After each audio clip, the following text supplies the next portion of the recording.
And in the end, you're still my friend. At least we didn't intend for us to work. We didn't break, we didn't burn.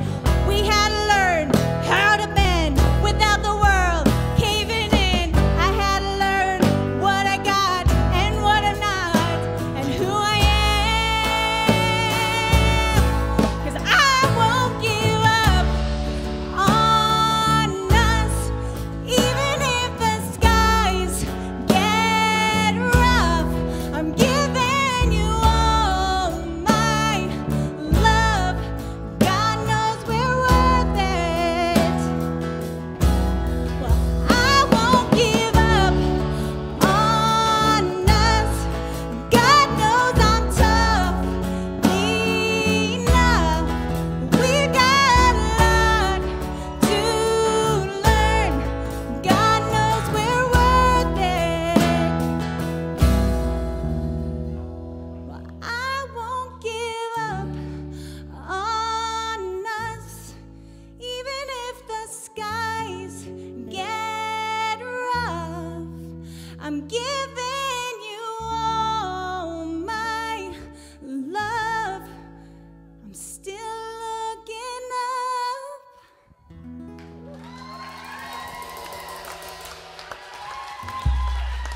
Also, and the band, and Rick.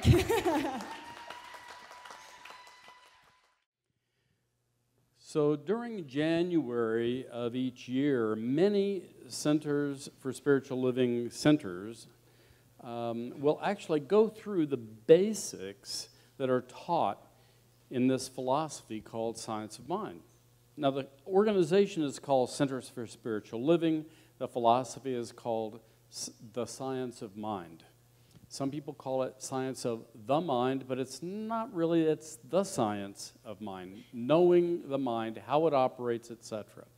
A classic example of that in the lyrics of the song that Lauren sang, the God that she spoke of is a nurturing, there to support and assist presence. Some people have a notion of a Santa Claus God, that if you're bad, you get coal, and if you're good, then you get the good stuff. Others have no thing for God. I've had several conversations with atheists over the past 35 plus years, and every single time when we talked about God in the sense of most people's understanding of the word, they say, I don't believe in that. I don't blame you.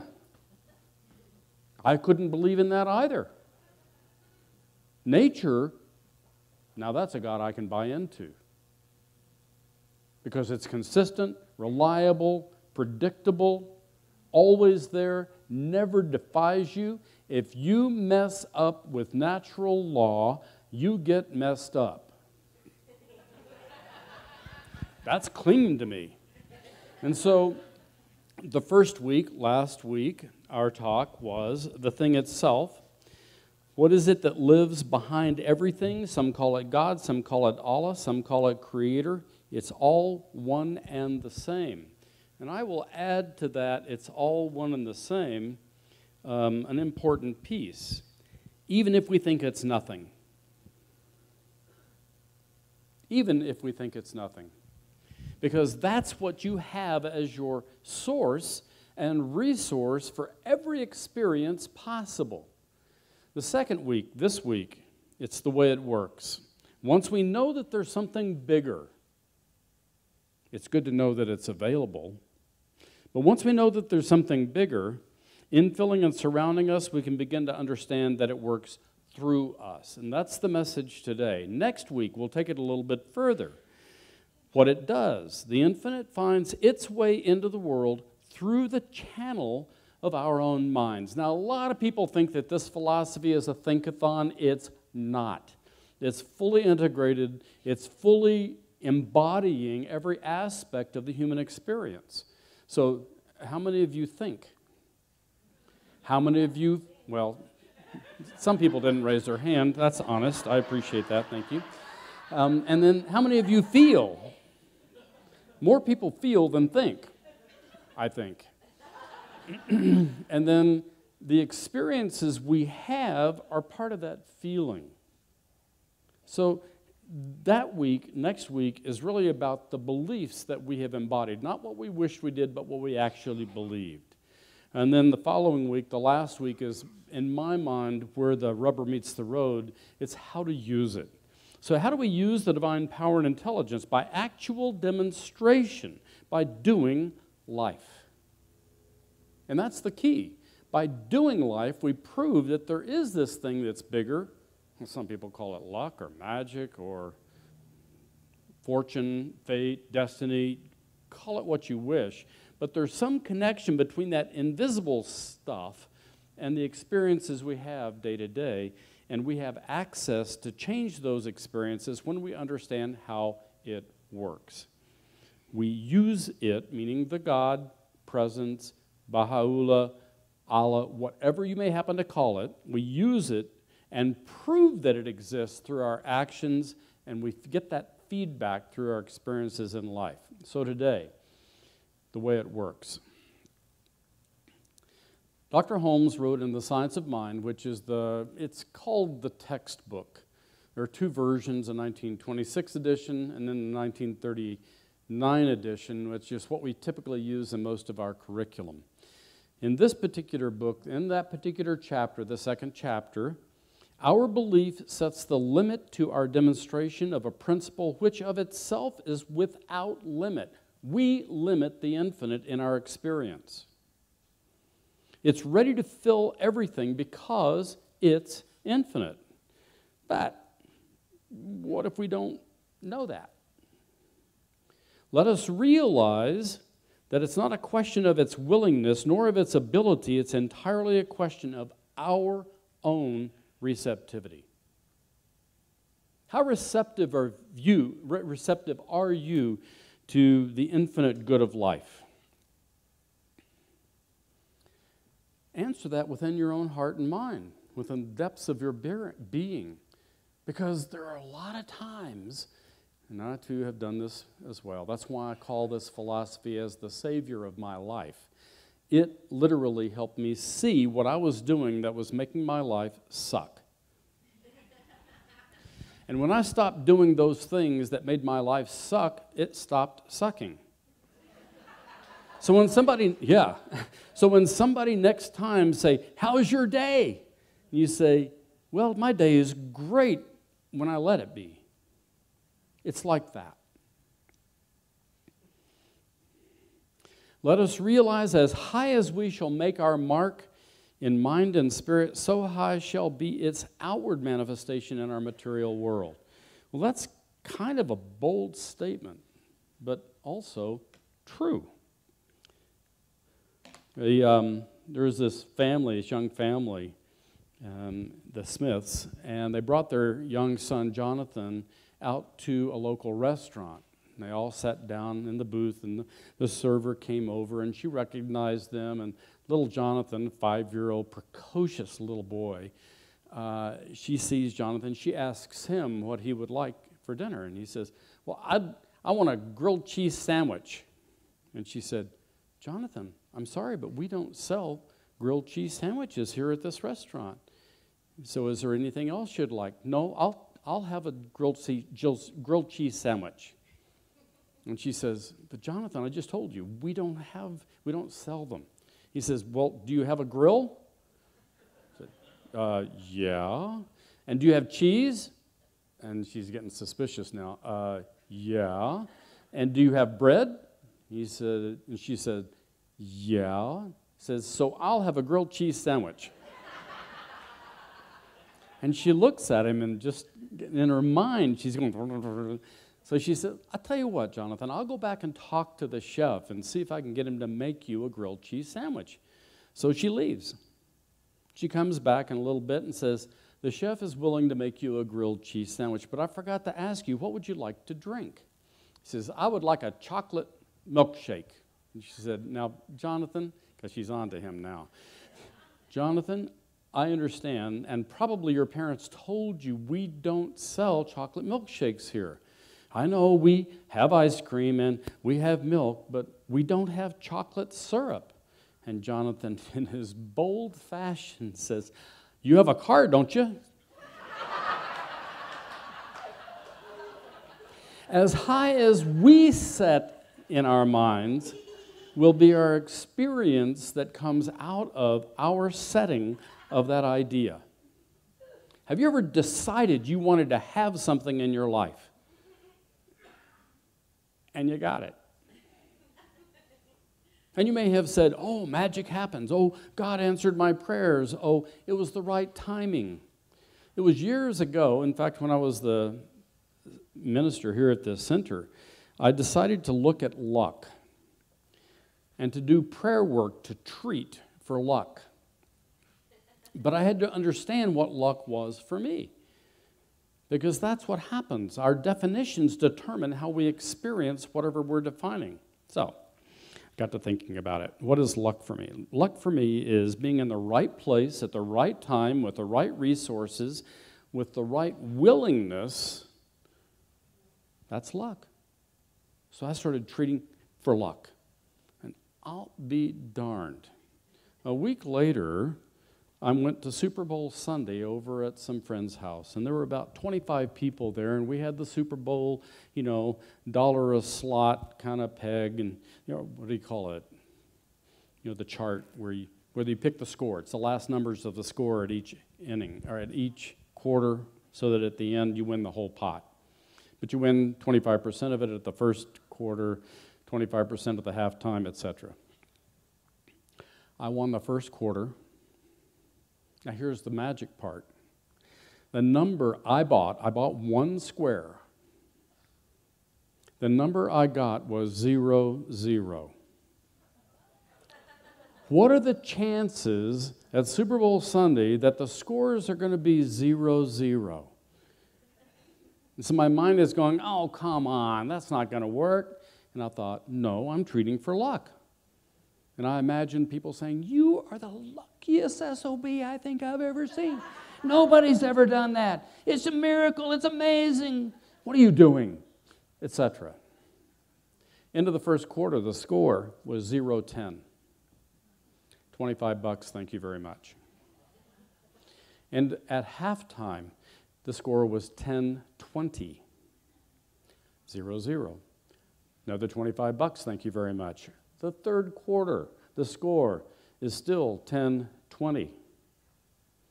$25 more, thank you very much. The final score,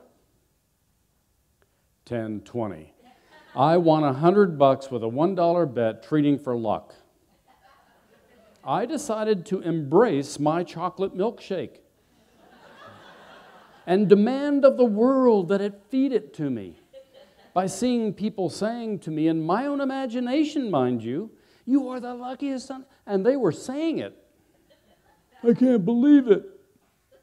As again and again and again through that period, and it confirmed for me, I proved that the God I knew answered whatever I wanted. I had full access to that power, presence, and intelligence, and I let it come into my life. The secret to letting a prayer happen, the letting your results be what you really desire them to be, is the letting it to happen. Because there's so many times we've made decisions that thwart that experience. Have you ever heard it be said, "If I could just get out of my own way"? Yeah, and what is it that's in our way? The conclusions we've drawn up to this point in time. Do you want a chocolate milkshake or not? Metaphorically. Anything that you want in your life, you can choose to have. Now, that's a bold statement. And it's not a get-rich-quick scheme, people. Here's the key. We have to grow into that which could have that which we desire. Maharishi Mahesh Yogi, the guy who brought transcendental meditation to the United States, he said, if you want to know God, meditate. If you want to know yourself, get married.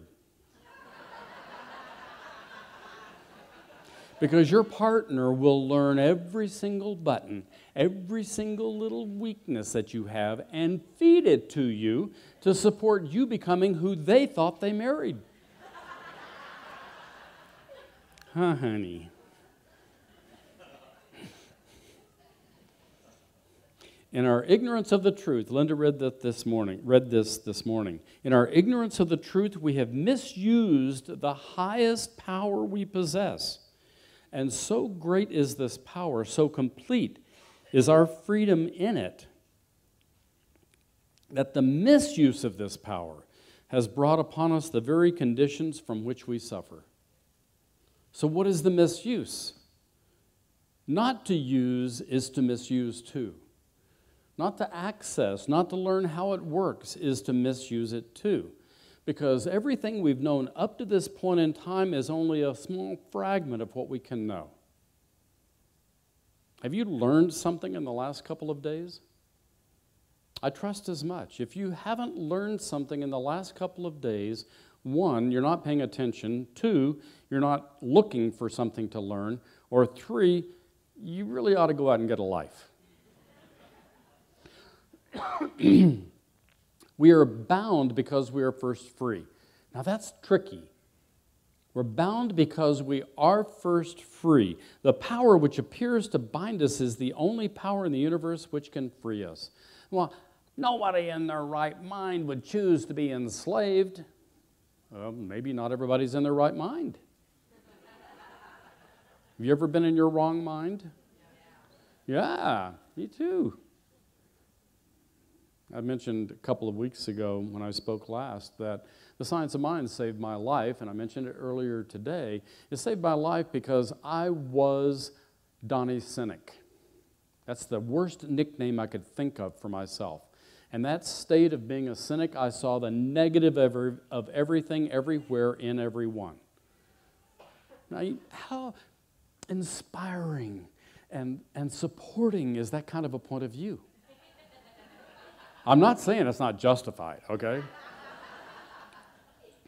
Especially about certain topics, which we will not get into today. However, we can rant and rave about all sorts of things if we decide to, and we can choose to live from that point of view or not.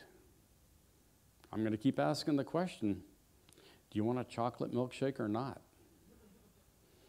So this is why Jesus summed up his whole philosophy in this simple statement: it is done unto you as you believe. Not as you wish you believe, not as somebody else told you you ought to believe, but as you really believe.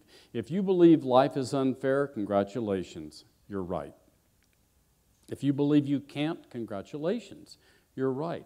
You're an absolute success in every belief you have, confirming into your life that very belief.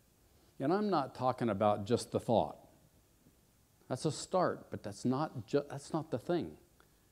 It's the experience of that thought.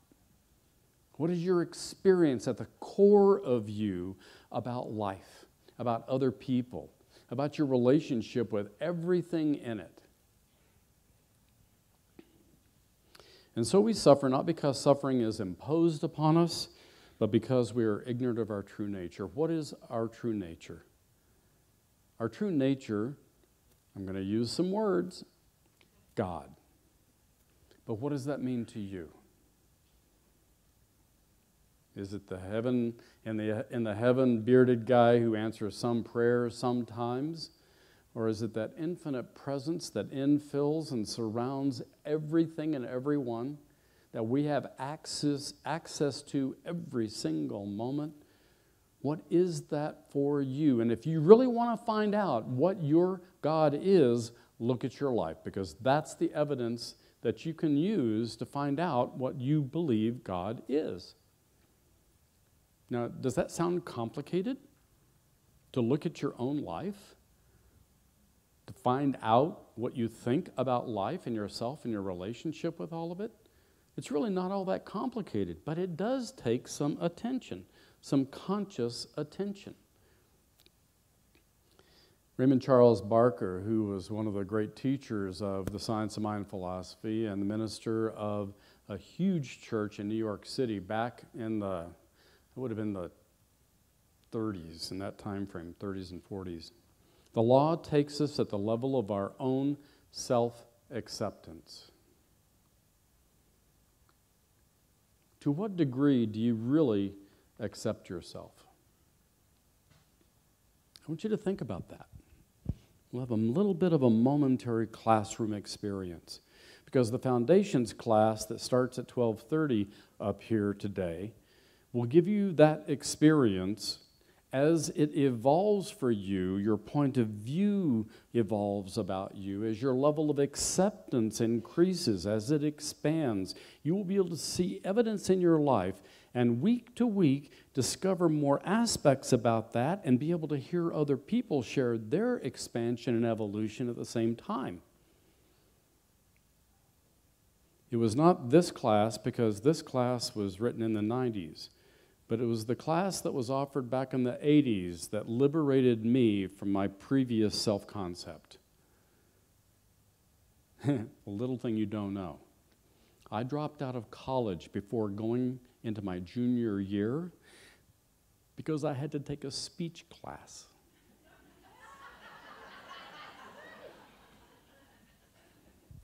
People marvel at that little story. I mean, it's a simple little thing.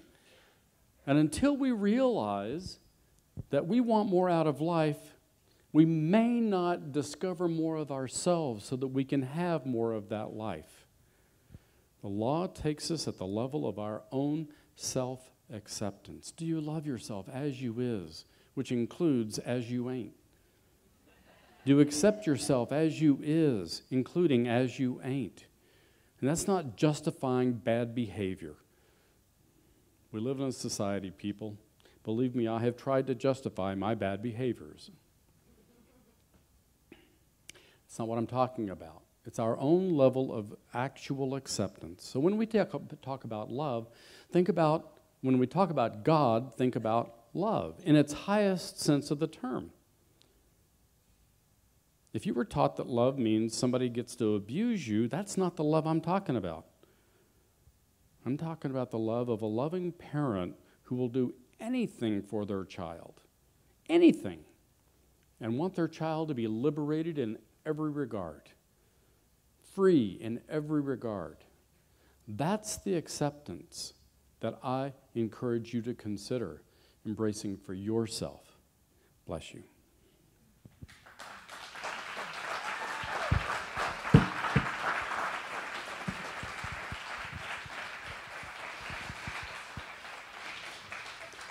Okay, we're going to do a little something that we haven't done in a long time, and it's not that wall, it's a wall of prayer. It's a different kind of wall than the one we're hearing about in the news. This is a wall that supports freedom and evolution, and so all the practitioners will be coming to the front of the room around here, and they'll be spread out in such a way that you can go up to any one of them and receive one of these prayers that help you awaken to more of who you already are inside and haven't maybe experienced outside. This is how it works. You're going to walk up to one of them. They probably will put their hands on your shoulders so that you're close enough that you can hear them and they can hear you, but you won't be heard by the people next to them or people in the front row. And you will state in 10 seconds, what is it you really want to experience? Not the story. The story only reaffirms what isn't the truth of you. You claim the experience you desire, and you should be able to do so very quickly.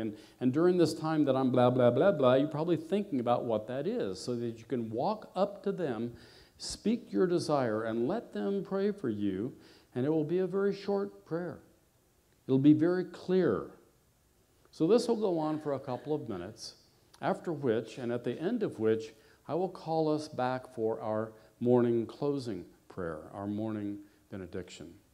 So, let's have some music and begin our wall of prayer. Let's pray together.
So as these individual treatments continue, I speak my word for this whole room, for this whole congregation, for everyone touched by everyone in this room, so that this prayer ripples out across the globe, transforming the lives that it touches.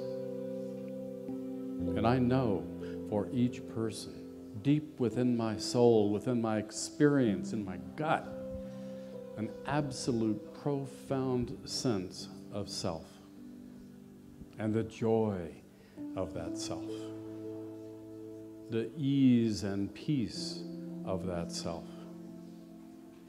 That everyone who comes into contact with each person in here realizes, holy smokes, that's God.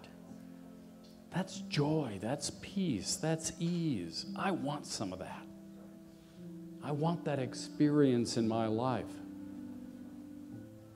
And the smiles form, and an experience of success in every aspect of living easily settles into each person's life.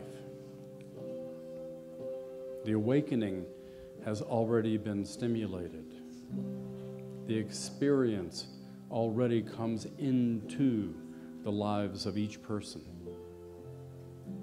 And filled with gratitude better than Christmas or birthday presents or anything, I smile and vibrate in the joy of it. I let it be. And together we affirm this by saying, and so it is.